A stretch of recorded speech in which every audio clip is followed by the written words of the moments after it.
From the CyberHub bunker and studio, you're tuning in to the CyberHub Podcast. And now for your host and CISO, James Azar. Good morning, security gang. Welcome to another exciting episode of the CyberHub Podcast, Wednesday, May 28th, 2025. This week has been flying by. We've got a lot to talk about on this morning's show. We're going to get right into it, but a new kind of feature. I don't know if you've seen it yesterday on the show or not, but your comments, wherever you're commenting from, LinkedIn, X, Twitch, YouTube, Facebook, Instagram, they're going to show up right on screen right there. So make sure to say hello. Let me know what kind of coffee you're drinking this morning in the comments. I absolutely love it. That's the beauty of a live show. A little bit more interaction, right? Just a tiny bit. So without further ado, join me for our traditional coffee cup cheers and look at that espresso. Look at that foam. That line of foam. Just bellissimo, as they say in Italian. Coffee cup cheers, y'all.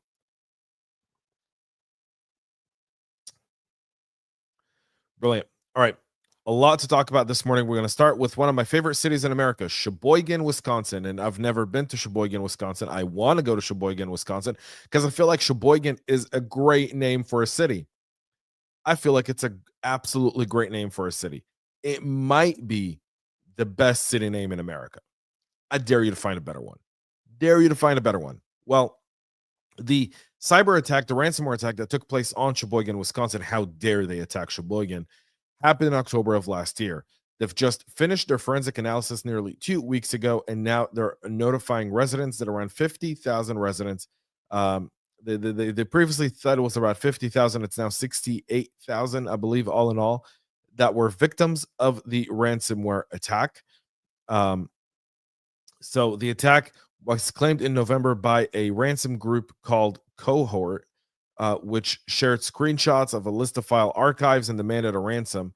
The city reported the incident to law enforcement, said they were incorporating their guidance in their response to the incident.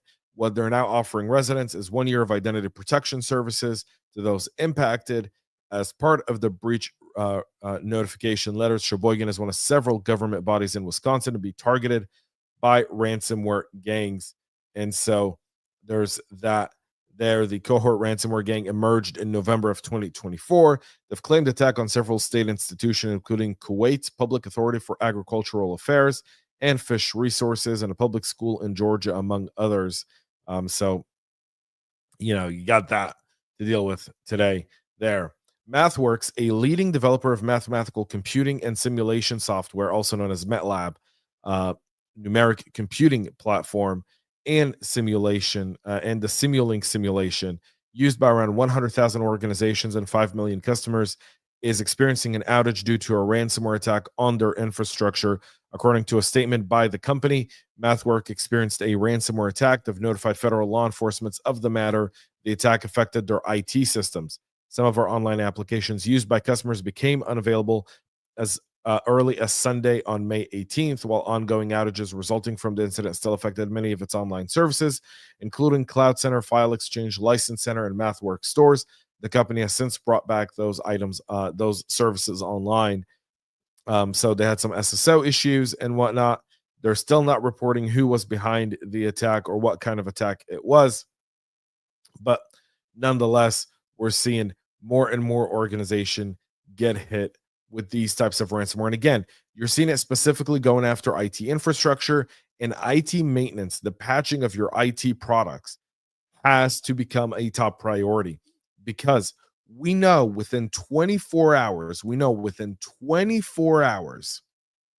there's exploits for a known vulnerability. Within 20 minutes, there's active scanning. That time frame is critical, folks. Critical when it comes to this stuff as well. We'll move to some geopolitics here for just a moment, with the Chinese being blamed for an attempted hack on the Czech government network, a campaign that the Czech government and their 3 intelligence agencies say began in 2022. The cybersecurity agencies assess with a high degree of certainty that the cyber espionage activity was perpetrated by APT31. Judgment Panda is the name for them. Czech authorities said the malicious activity affected an institution designed as Czech critical infrastructure. They said the criminals and the nation-state Chinese attackers had targeted one of the Ministries of Foreign Affairs unclassified networks, but didn't confirm whether the network was successfully breached or not. Jan Lipevsky, the country's foreign affairs minister, said the attribution was intended to expose China, which has long been working to undermine our resilience and democracy through cyber attacks, information manipulation, and propaganda. It inferred in our society, and we must defend ourselves against that. It's good to see some of these countries really stand up to the Chinese. You wouldn't think the Czech, I mean, I've been to the Czech Republic plenty of times, unbelievable people, like a great country, just really good people. Every time I went there, I had an unbelievable time, a great quality of life that they have in the Czech Republic. People are kind. If you go to Prague, which is kind of the big city, but then if you go outside of Prague, it's absolutely magnificent. What a great country. And so to see the Czech government really kind of step up on this is something significant. And that's not just that. The Czech government has been really on top of terror and cyber attacks for a while there. They're very hawkish compared to other EU nations, extremely hawkish when it comes to this. So it's good to see that there. And by the way, the attribution is significant. The attribution to the Chinese essentially lets the Chinese know, we know your methods of operations. We know how long you've been doing it. We know what you're going after, and we're calling you out, and we're going to do a public stop to it. So that's really, really important there as well. Ukraine, for their end, tallying up over 200 successful cyber attacks on Ukrainian media outlets since the start of the war nearly over 3 years ago by Russia. Russia targeted television channels, news agencies, and state-run media, according to the new report. The attacks were aimed at spreading pro-Russian propaganda, manipulating public opinion, and sowing chaos. According to researchers at the SSSCIP, the state agency responsible for protecting information and critical infrastructure, attackers employed a range of tactics in their operations against Ukrainian media, including publishing disinformation, wiping content, and launching DDoS attacks to temporarily disrupt access to media platform. Russia has also actively used deepfake technology in its information operation. And in the early days of the wars, the attackers created a fabricated video that appeared to show Ukrainian President Vladimir Zelensky urging troops to surrender. Russia using deepfakes. A lot of stuff happening in that war. And by the way, it's getting very, very, very dicey right now. Very dicey. The attempts by President Trump to bring to some sort of cessation of fire between the two countries have failed. And he may have to start knocking more sanctions on Russia, which could extremely cripple Russia there as well. Will Russia-Ukraine lead to World War III? Only if Russia attacked a NATO member. Just kind of putting that out there. Former intel guy here, so take it for what it is. If Russia attacks a NATO member, you'll likely see the opening salvo of World War III.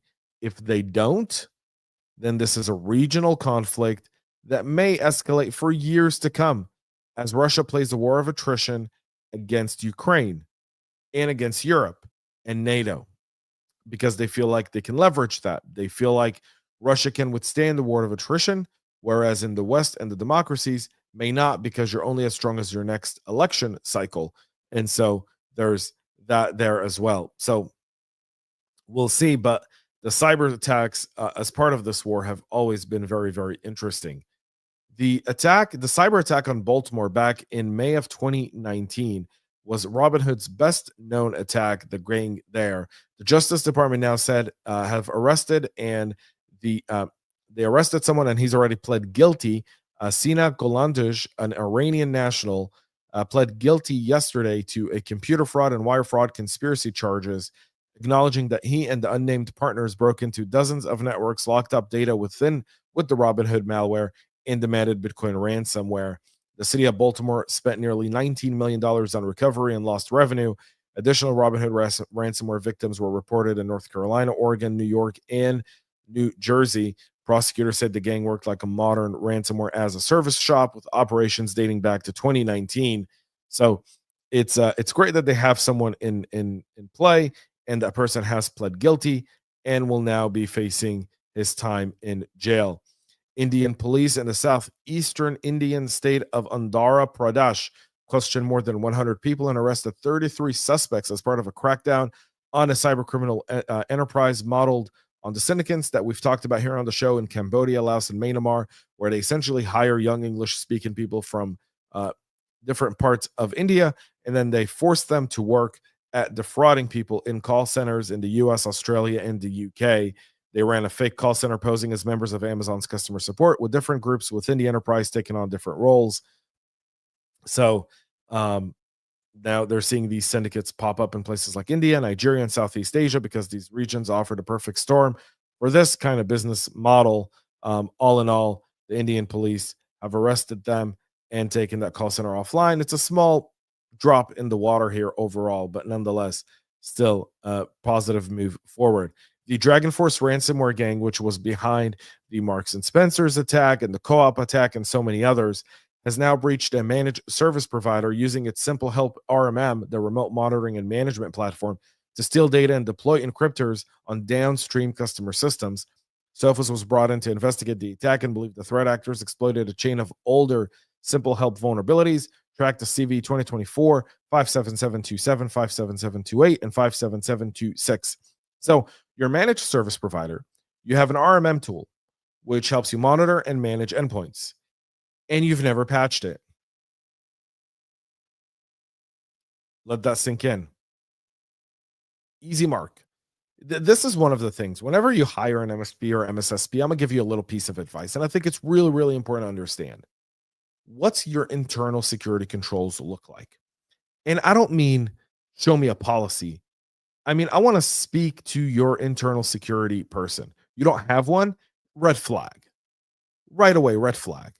Who's in charge of security? Who's in charge of making sure all the tools you use to manage my environment that I'm entrusting you with are patched and kept up to date, and how you're keeping track of making sure you're not an easy mark? And this is what happens here. And this is why MSPs are big targets. MSPs and MSSPs are big targets because you have hundreds of clients, tens of clients, and in some cases, thousands of clients, and tens of thousands of clients for the most successful ones. And because you have those customers, you become an easy target. So you have to take security and patching seriously. You know, one thing I always tell MSPs whenever I speak to them is, if you're not doing it within 24 hours, we're likely not going to be a good match for you as a customer, and you're likely not going to be a good match for us when it comes to security. If you're not patching the tools that are in our environment. And by the way, we monitor like MSPs, you know, significantly. Like, you have to.